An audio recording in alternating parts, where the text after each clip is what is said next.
So, like most teenagers, I thought I knew everything. I knew exactly where my life was going.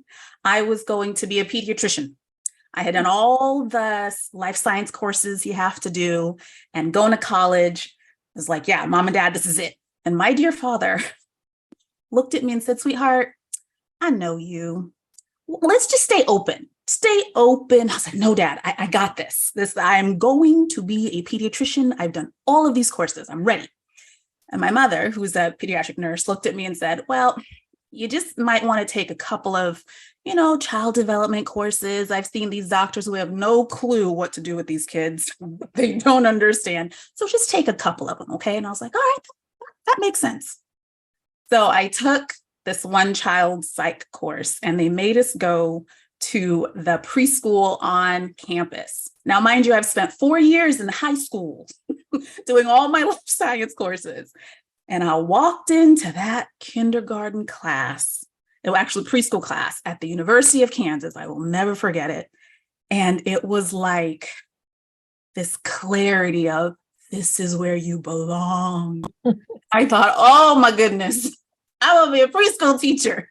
I am not going on to any more med anything. This is where I belong. These are my people. And it was just, it was the strangest feeling of just calm and peace and clarity that it was a lot for a little 18-year-old, but that is how I switched and became a early childhood advocate, because it went from being, I want to be a preschool teacher to, no, I have to advocate for these little people. They can't do it. People don't listen to them because they think they're so small.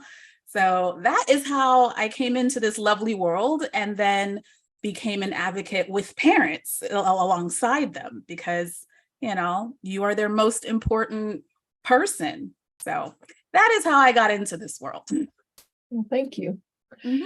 So this is Gina. And this is Don. With Focused Healthy Family. This is podcast number 69. And today we are talking to Korbalagae, Quay Wo Gee, the founder of Teach My Kinder, talking about her passion about reading with kids. But before we get into our conversation, let's pause for a word from our sponsor.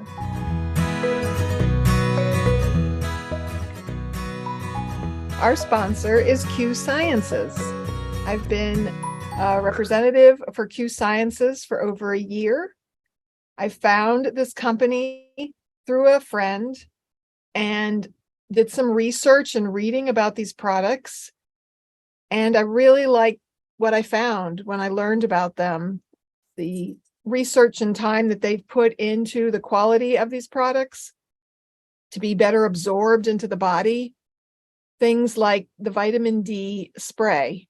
Our youngest was on a capsule vitamin D, and yet vitamin D levels remained the same with follow-up checkups. And with the spray, it increased. Pretty strong. Almost double. Yeah. And I mean, we're talking her levels were maybe 20, and I want to say they went up to 47 or something around that range. And the sleep spray is another great one. It's got melatonin, 5-HTP, and I believe another herbal supplement in there. And because it's a spray, you spray it on your tongue, it gets absorbed more quickly into your body to be more effective to help you in the moment. We're using the B12 spray. We've used the vitamin C spray. They have a Q Max product, which is a multivitamin. And they also have the CBD, different, a variety of different. It's full spectrum hemp oils. Yes. They even have a THC-free version. It comes in different flavors. There is a mushroom. Oh, yeah. Armor. It's called Q Armor. It's a powder, and I get the chai flavor. Put it in my chai tea for a double chai drink. So instead of, as they say, flushing your supplements down, the toilet or the drain, you want to get something like this that's fully absorbed. It's like flushing money down the toilet too, if you're not using a supplement that absorbs well and does well for your body. So that's what Q Science is really about. It's a good, well-absorbed, high nutrient product. They have multiple products. They have child specific products. They now also have some facial cream products. I've been using a night cream to minimize the effects of sunlight and stress and aging on my skin. And they have a hemp lotion. That's also a wonderful product that we've tried. So check us out, learn more. You can find the link at our website. www.focusedhealthyfamily.com. You can also go to focusedhealthyfamily.com/Q Sciences, the letter Q and Sciences. With an S at the end. With the S at the end, yes.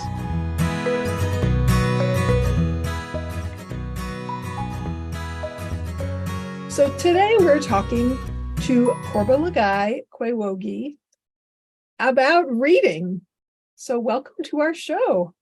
Thank you. Korbalagae helps preschool and kindergarten moms to stop stressing and feeling overwhelmed about their children's reading progress so they can focus on teaching their children to read while having fun. She is passionate about sharing early literacy information to help moms take an active role in their children's learning. She is the founder of Teach My Kinder. So glad you are here with us today.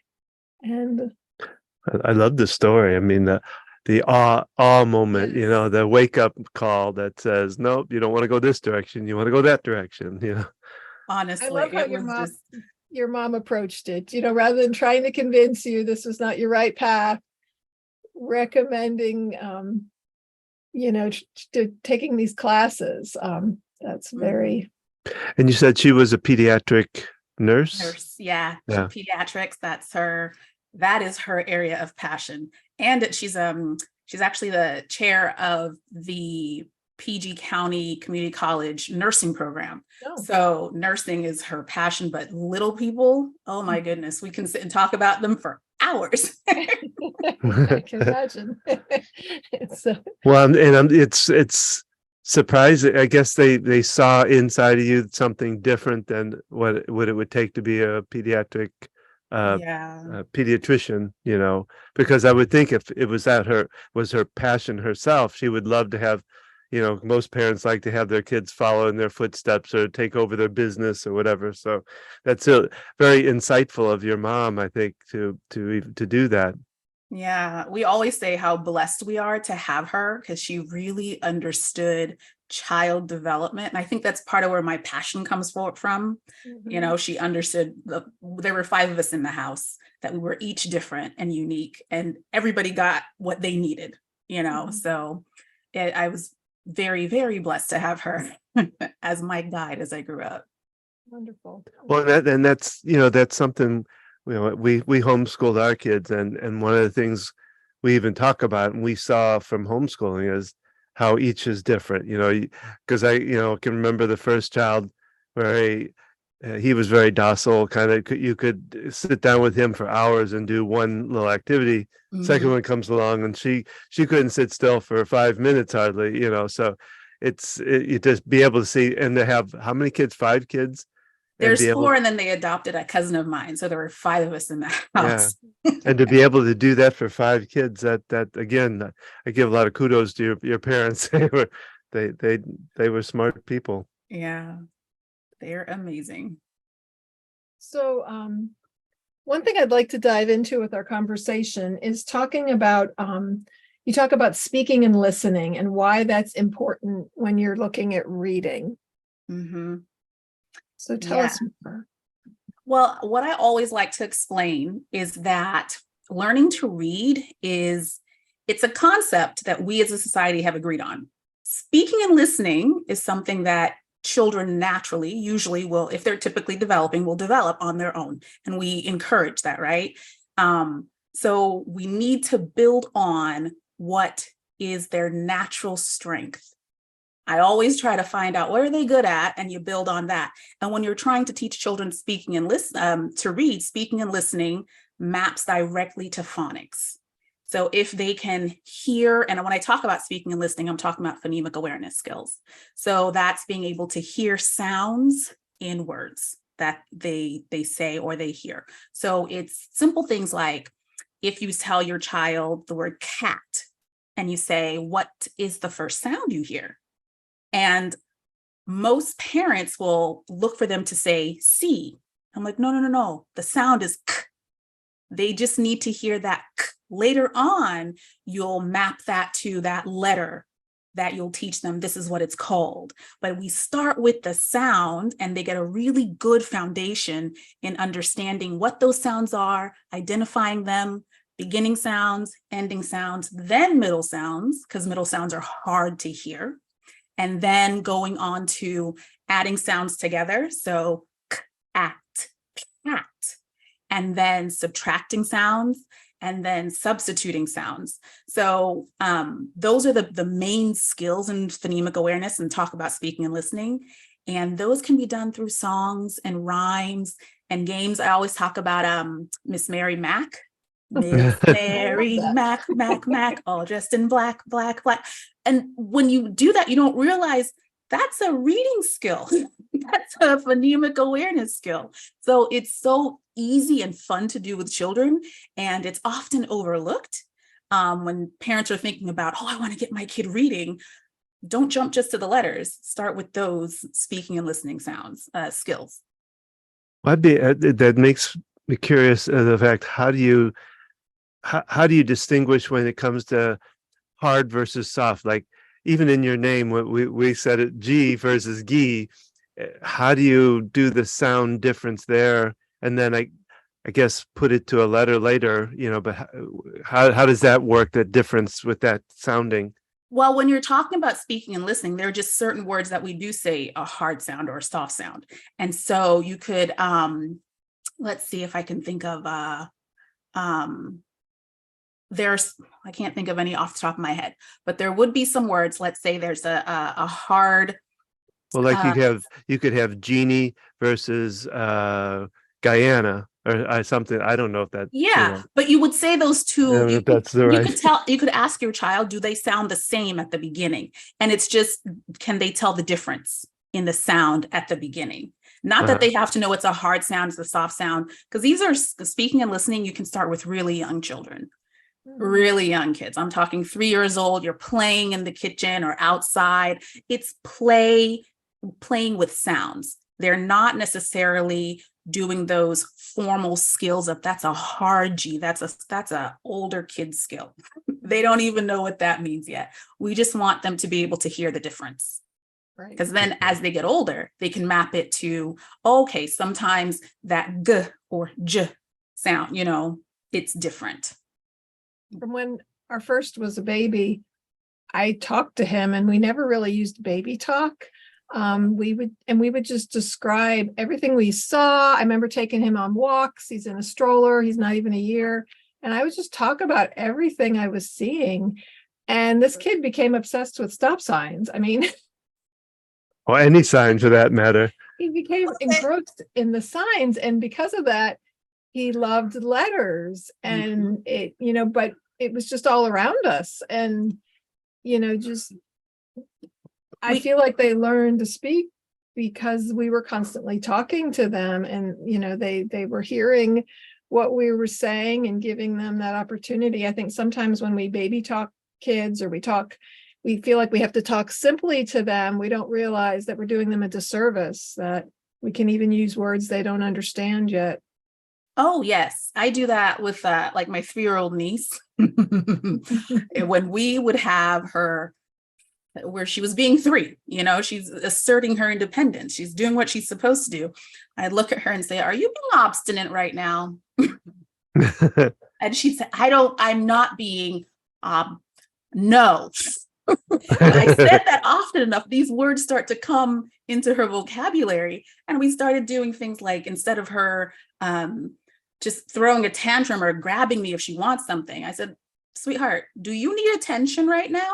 So that became the running thing. She'd look at me and say, excuse me, I would like some attention, please. It's cute, but then I can actually negotiate with her and say, okay, I have to finish this. Give me 5 minutes. I'll set my alarm on the phone, and then I'll give you some attention. Okay. It works sometimes, but the point is she's getting used to what the idea is, and having that back and forth conversation. And I'm so happy you said you didn't do the baby talk, but Yeah. Well, I'd like to, you and I, when we first talked, like by email, one of the things I talked about is I was concerned about, we kind of believe in letting them read when they are ready to. So I kind of like you to kind of address how this works towards that, and what your thoughts are on that. So my background is child development. So children develop at their own pace. Okay. They are not carbon copies. And that's how I've always approached everything when it comes to children, especially when it comes to reading, because it can happen at home as well, where they can start to feel like they're not as smart if there's that pressure on them to, oh, your brother was reading early or your sister was reading early, you should do it too. You shouldn't, but I'm not them. I'm me. So that is why I like to explain to parents, here are the skills. Okay. When they are ready for that skill, they'll give you signs. Like your son was very interested in letters, I'm sure, like because he was looking at, we call that environmental print. So all the print in his environment, he was probably looking at it and very curious about it at an early age. Whereas maybe his sister was not. So she's telling you with her behavior, I'm not ready for this yet. I'm not interested. And there's no problem with that. The thing I think is most important is being able to watch your child and know that they're giving you hints that they're ready for this next phase here. Like with my niece, that little one, she was all about letters. What does that say? What does that mean? What letter is that? That's an F. Not close, not quite an F. It's a different letter. So she was showing me she was interested in learning to read. And so I presented it to her. And it's a very much presenting it to them and seeing if they latch onto it, or if it becomes a struggle. If it's a struggle, usually it's because they're not ready. They're not ready, or it's being presented in a way that's not appropriate for them. Because in my experience as a classroom teacher, I have seen all kinds. I've seen all kinds, and I've had to embed, listen, we used to dance in my classroom because some children need the movement. They need the physical movement paired with the sound to get it. And there's nothing wrong with that. My principals always thought I was a little crazy. I'm like, just keep walking by. Don't stop. Trust me, they'll be fine by the end of the school year. Just keep walking. But yeah, just making sure that you are watching to see, are they ready to engage with print?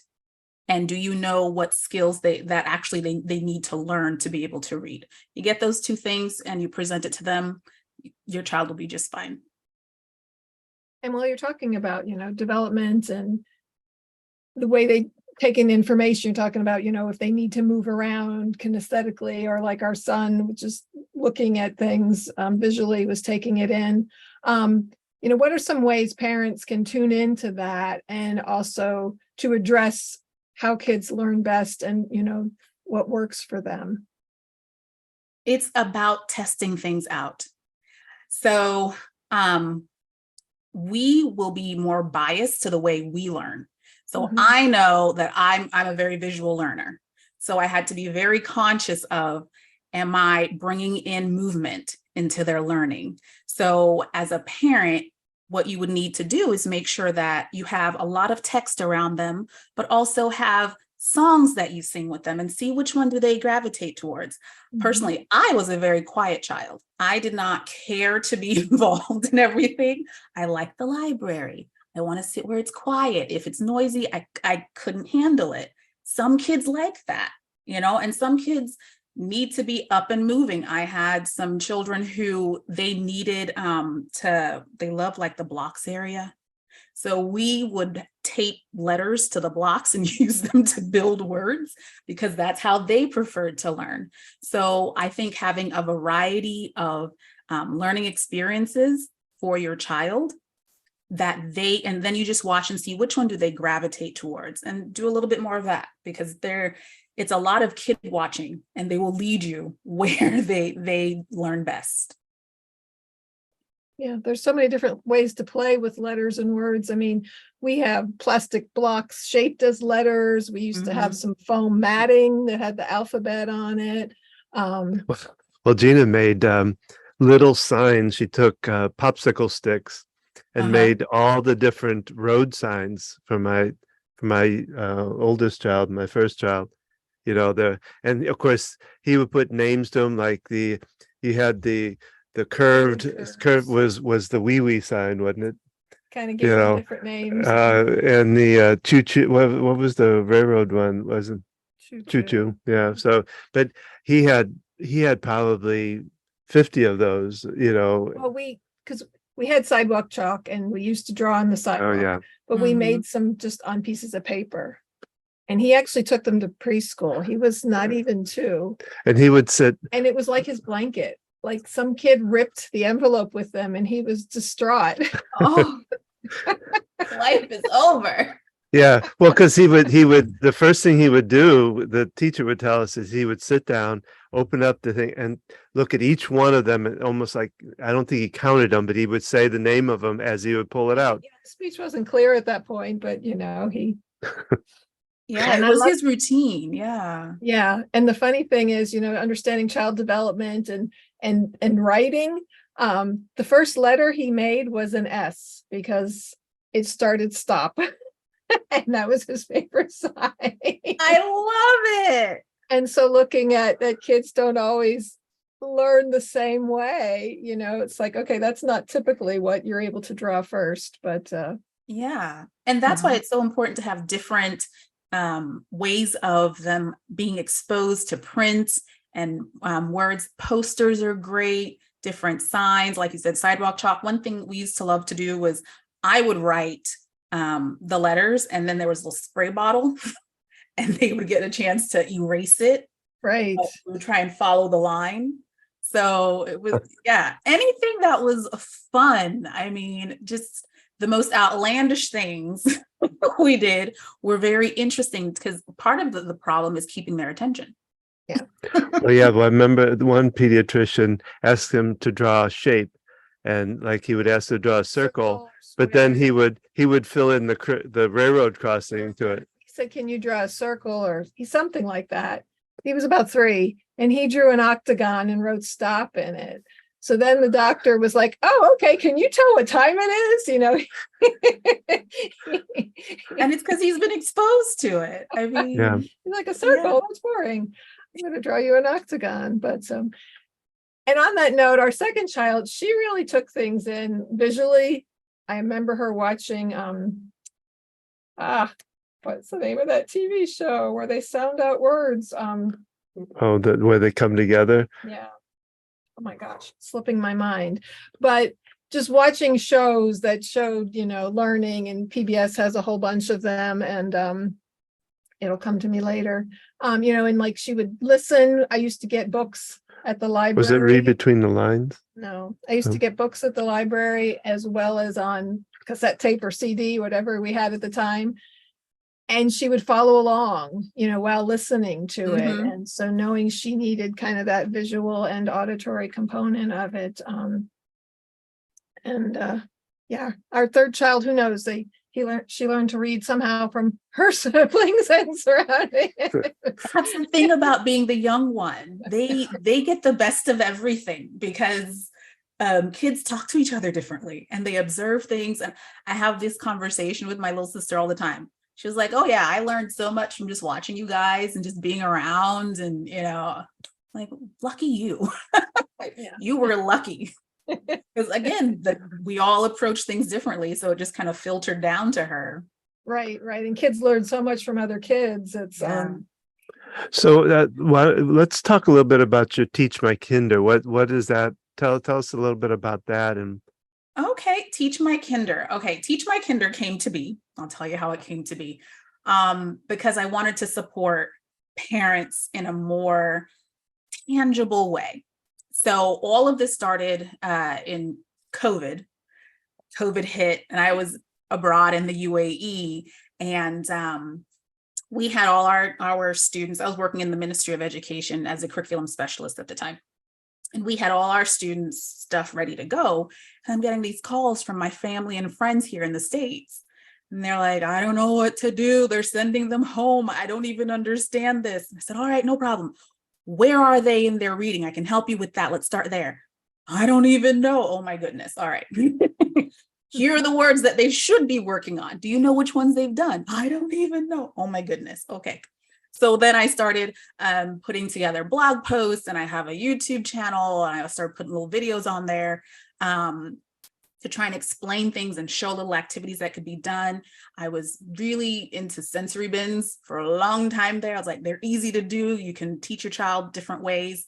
Anyway, that snowballed into me sitting down and saying, all right, if I were to help a parent at home who wanted to teach their child to read, what are the key things I would focus on?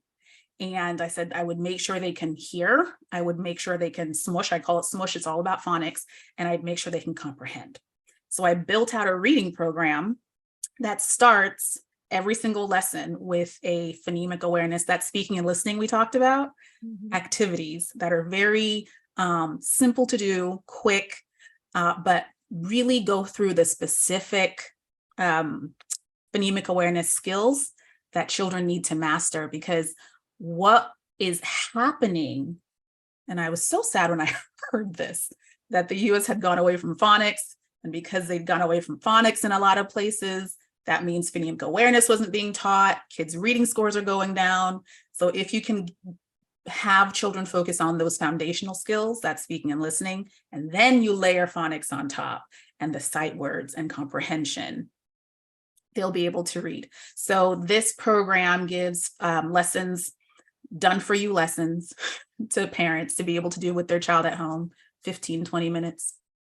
You can do them every day if you want to, or you can do 3 days a week, however works for you. But there's also on-demand courses within it to explain reading development. And that was one thing I had one mom who went through it. She was like, that was the best part. Then I understood what I was supposed to do and what reading development looked like. So there's that. And then there's meeting on Zoom to actually go through it and support a little bit more. So that's the big picture of Teach My Kinder, just to make sure that parents have the skills, have access to the actual resources that would help them teach their child the skills they need. Yeah. Yeah, touching on the understanding of it, I guess as an occupational therapist, I understood child development, so that was kind of naturally part of my parenting, but yet a parent who doesn't have that kind of background at all, to be able to understand those things to support their child. What are some of the roadblocks that parents run into in doing this and getting their child to read? One of the big things, and it drives me insane, because well-meaning parents will go and you go to Target or wherever, and there are the puzzles, the alphabet puzzles that have the A for apple. And I'm like, all right, that's great. And you get to X for xylophone. No. So one of the roadblocks is resources that actually teach the wrong things. So if a child is playing with this and you're reinforcing with them that X says xylophone, and then they get to reading a word like fox, they would read fuzz. You don't think about that, because you would assume when people put these things out, the information's correct. It's not something you think about, So that can be what ends up happening, is when parents have resources like that aren't accurate or are labeled incorrectly, it can really cause them to feel like, maybe I'm not doing this right. Maybe I'm the one, because I'm not a trained teacher who can do this. I'm doing it wrong. No, you're not doing it wrong. You're depending on resources that were put together wrong. Because I have a dear friend who, my girl, I've known her since high school. People used to confuse us in high school. And we had a conversation. She was like, my son is struggling. This reading is so hard for him. I'm doing all the things. I don't know what else to do. I said, all right, we're on Zoom. Let's have a conversation. And I said, what books is he working on right now? So she goes and grabs the books, and it says, Step into Reading Level 1. And she opens it and shows it to me. And my mouth, I said, oh, honey, these are third grade words. He's in kindergarten. She's like, but it said level 1. So I had to explain, break it down. These are the kind of words he's supposed to be working on. And we went to the bookstore and got some more books that he could actually practice reading, because he's getting frustrated now that he can't read these books that, mom and dad are saying are for him to read. And she was like, really? So this has been the issue? Yeah, this has been the issue. It's not at the right level for him. So getting the right resources is a really big stumbling block that I see it happen a lot.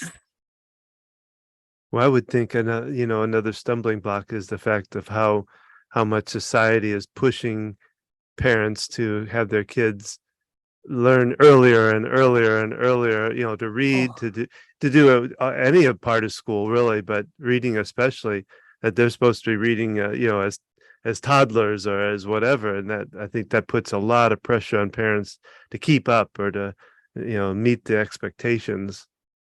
Yeah, it does. And I remember when I was teaching at a school in DC, and it was a very uppity school in DC.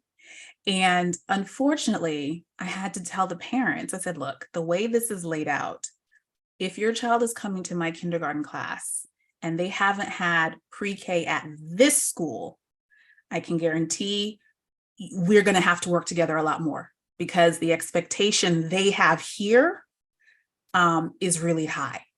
So we will make it fun. We'll get them where they need to be. If that's what, because some parents are like, this is too much for my child. This is not what we want at all. And I was like, I understand. But it is, they've pushed down the expectation, whereas kindergarten used to be a garden of children, because that's what the word means, you go and enjoy in kindergarten, but it's not that anymore. It's changed a lot. And I think that when you add play back into kindergarten, you can stack skills on top of that. It should be play-based learning, not pencil, paper, and testing and all that. Calculus 101 for kindergarten. I had to do that one year. My final year teaching in America, they made my babies take a standardized test, and I said, this is insane. No. My.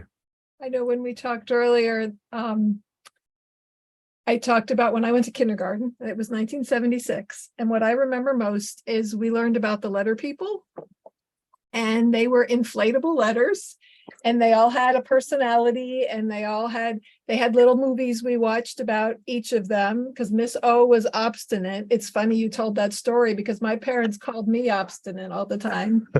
And she still is, though. Mr. M was macaroni.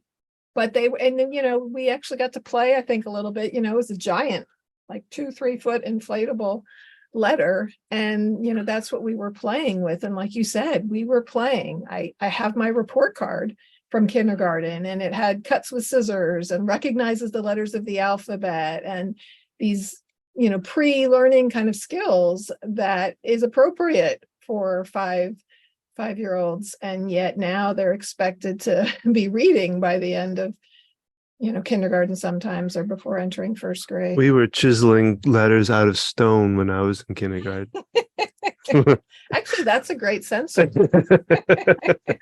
Oh my goodness. Yeah. No, my kindergarten was we were just learning, having more play. We did a lot more play than we did really getting into heavy learning of letters, at least that I remember. My God, that was so long ago. It's the social skills. It's so important. And that's part of the reason I struggle sometimes with the balance. Like, there needs to be a balance, because if you go too heavy on the academics, it will impact their self-concept. And you don't want that to happen, because then they won't want to try. But because of how things are speeding up, you also don't want them to fall behind everyone else. And that could impact their self-concept. So there needs to be a balance. And I genuinely believe, because I've seen it happen, you can balance the two, and kids can learn at their pace in their own way, I think it's about having those honest conversations with yourself as a parent, with your spouse, about how are we going to do this? How are we going to help this specific child? Where are they, and where do we think they can get to? It's more about the progress than the end goal. And that was something that that approach shifted for me when I went abroad to teach, because they were more focused on progress than attainment.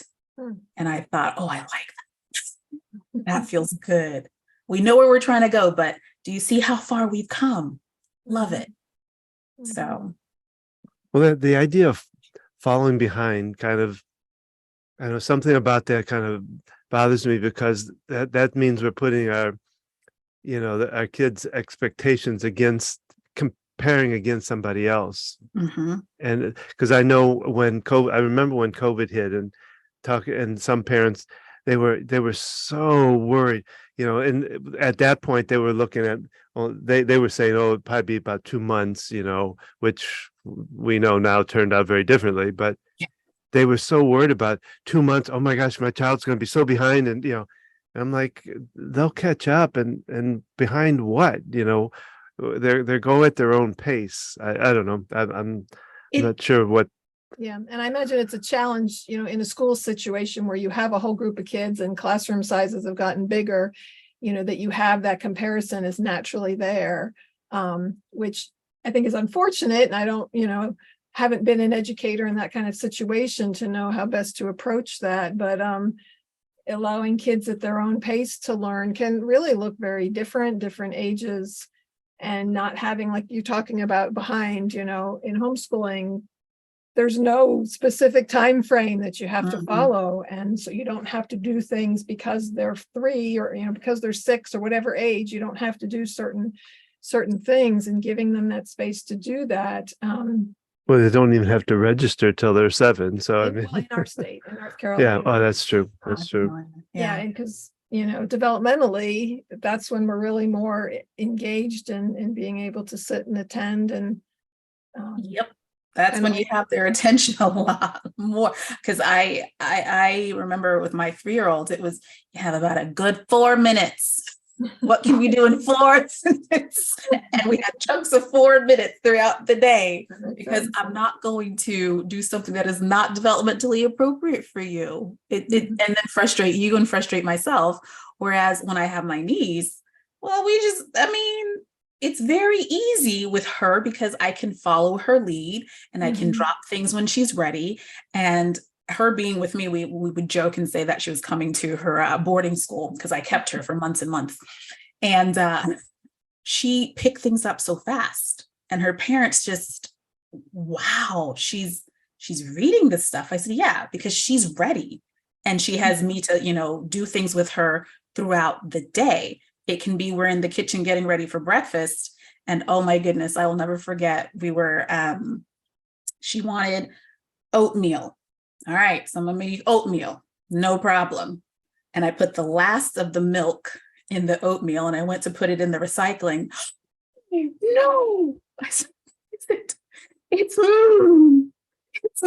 I have to keep it. I said, oh, okay, you can keep it. So she got to keep the was the milk. She saw the M. Okay. She's 3, and she held it to her like it was the best thing ever. And I just thought, I am not arguing with you this morning. Yes, that is, I'm so happy. Like, this is working for you. You're seeing it in your environment. But if it was a matter of, we have to move quickly and get you to school, and she wouldn't have that experience. So we could have those moments together where she was learning constantly, but it wasn't sit down formal lesson. Right. It's just kind of incorporated, and not because really words are all around us everywhere we go. It's like our son with the signs, and because he could look at something and recall what was said, we would just name everything around us. Well, I having said that, and knowing that your niece only could last, what, 4 minutes, at a time, it kind of brings up the thought of, we're talking about reading, but being able to, one, read yourself, to know your style so that you're not necessarily making that style her Mhm. style. But also, I think it's real important that you learn to read your child before they even talk about reading books or doing any of this. Read them and understand how they learn, how they adapt and respond to things, how they take things in. Getting all of that down is going to be, I think, almost the first step, I agree. Yeah. So, and because then you understand that they can only last 4 minutes and you don't overwhelm them, or they can Mhm. last for 20 minutes and they're good, um, Yeah. We call it kid watching. Watch that kid and literally sit there. There were moments where it was, all right, it's time for me to step back and just watch them and take notes on who's doing what, and then be able to go back at the end of the week and make sure I had notes on everyone and what is the pattern I'm seeing here. All right, Tiffany really loves to dance. All right, what am I doing next week that incorporates this for her?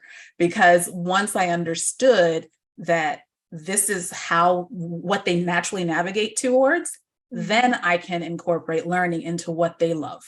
And it's not a stressful event. And like one thing I love to tell parents to do is just sit down and think of 10 to 15 activities your child likes. Just list them down. That's a good starting point. And then you can start to see what you can layer on top of that. Because what this child likes, this other one may not. So.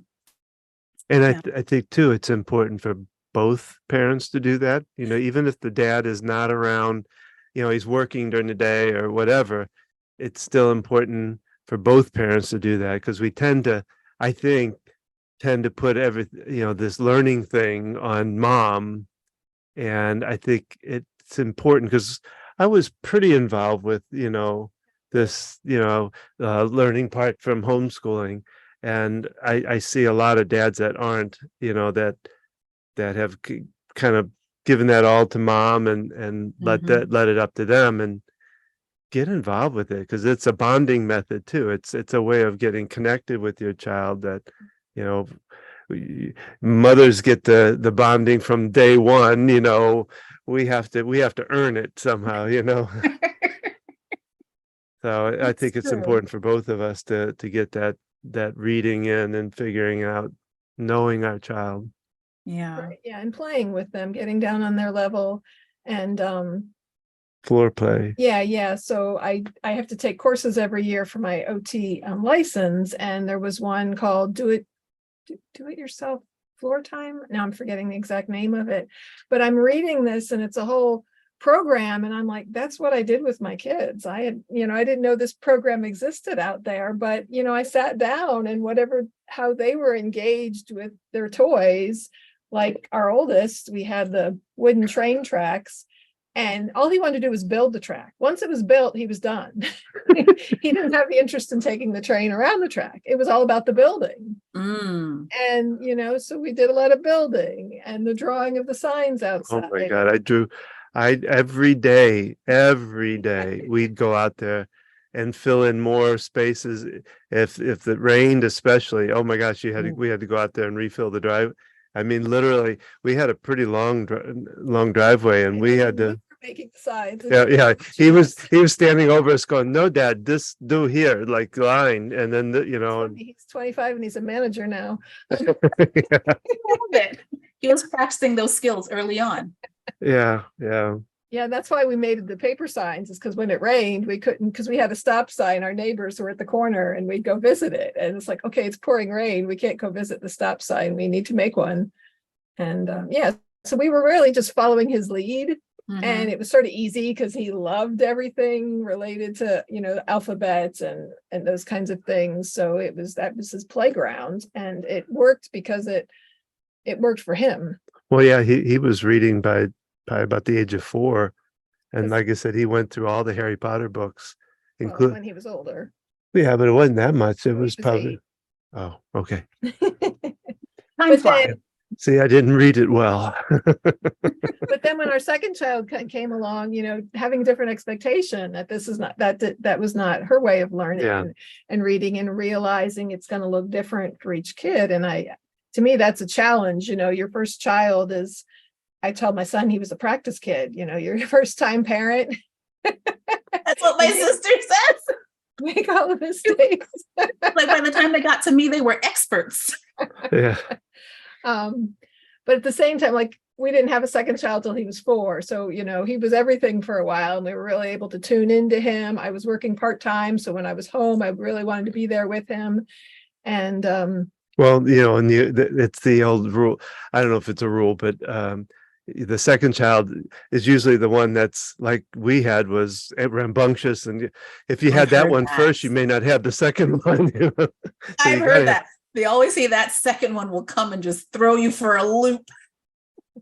Well, and then when the third one comes, that throws you for even a bigger loop, because then it's not 1-on-1 ratio. It's okay, the third child, you got to figure out how to give each the attention and the time. When it's just 2, each of us can have a child and give them the attention. So it's another whole facet of life that you have to get used to. A quick story, you'll appreciate this. So I always went to the library with my kids. My older 2 kids are 4 years apart. We went every week. I had a friend with 3 boys, and she would just check out the books and bring them home. And I'm like, why don't you take them to the library? Well, then our third kid came along. And when we brought her to the library, she would grab books off the shelf. She'd be running all over the place. And I was like, oh, this is why Elaine doesn't take her kids to the library.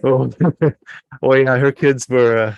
I had the fortune that my youngest was 7 years younger than the second child. So, yeah, it was an experience. Yeah, her kids. I remember her kids coming over, and one was climbing on the roof of one of. We have like a greenhouse that's attached to, and it's pretty high up there. But they were up on top of the roof, and they were climbing through the trees, and it was like, what? Whoa, So yeah, I remember those kids. They were good kids. They were great kids, and she was a neat person too. But they were a bit wild. Well, yeah, it just very involved physically, and that's it's like we would be swinging. I remember going through the alphabet while we're on the swing, and having that physical engagement, and playing, jumping on the trampoline, and throwing balls, and just playing with words. And I think that's something that's so important, that, and maybe you can relate to this from your profession. When it comes to being able to have your child at home and homeschool them, they can get more physical activity that is needed for their brains to actually properly stimulate and cross that midline and really make things sink in, that they may not get in a more structured school type setting. Because let's face it, recess has been cut and cut and cut and cut. I used to get in trouble all the time. Like, no, this is our science. We're outside. It's outside today. No, it's just extra play time. They need it. They need it. Yeah. They need that for their development to happen properly. So yeah, children learn through play. And I kind of delved into the world with my oldest, and we can continue to play even as they get older. We have tons of games that are, some of them are just, even things like Monopoly, money games or number games, but we also have kind of academic specific games. We have a fractions game with pizzas, and you put the pizzas together and they're different proportions. And I would just get all different kinds of games, and because they involve visual, they could even involve sound, as well as the kinesthetic component of it, and having all those components involved. Well, let's look at what would you, if somebody was just starting with this idea that they, about reading for their kids, well, where would you want them to start, or what would you begin with, or where should they go to start?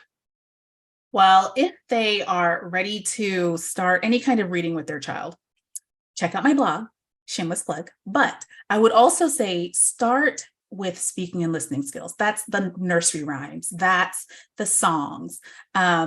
My students loved Letter Factory. That was such a fun video for them. We played it all the time. Make sure you have tons and tons of books. All the books. Reading at bedtime is so underrated. It's so important. Making sure your child has a variety of books, like you were saying that you went to the library with them. That is such a key part. And the thing is, starting to teach reading begins a lot earlier than we believe. It's the reading habits. That's why you need to be reading to them when they're toddlers, or even when they're infants. Some parents will read to them when they're infants. I'm not a specialist in the under twos. I have other friends who do that, and my hat's off to them. But from toddler on, I can tell you, reading with them, because they start to understand, they start to look at the directionality of print and how it works in your language, whatever language it is you speak. Making sure you're doing those speaking and listening type games and activities with them before you get ready to introduce letters. And when you're ready to introduce letters to them, I always say start with SATPIN. Use the SATPIN approach, SATPIN. Those would be the first 6 letters that you would introduce, because when you introduce the letter, sound, and shape, you would also introduce blending those letters. And by the time you introduce those first 6, your child will be able to read about 10 to 12 words just from those 6, the way we arrange them. Whereas if you start with alphabetical, start A through Z, there's like 3 words they can read by the time they're done with the first 6 letters. And so what you're doing is doing more theory with them than actually practicing the skill. And I'm very into skills-based learning so that it's practical for them. Mm-hmm. So I would say, let me recap, because I talk a lot. I was a teacher and a teacher trainer. I talk a lot. Make sure you're reading to your child, exposing them to books. Make sure you're doing those speaking and listening activities, those songs, those rhymes, those poems. And then when you're ready to introduce letters, use the SATPIN approach. I have a blog post about that as well. And it'll be easier as you go. I think I would even add to it, read to them even in the womb. Well, I mean, I remember you used to talk and read to them. I actually did, so this was the 90s.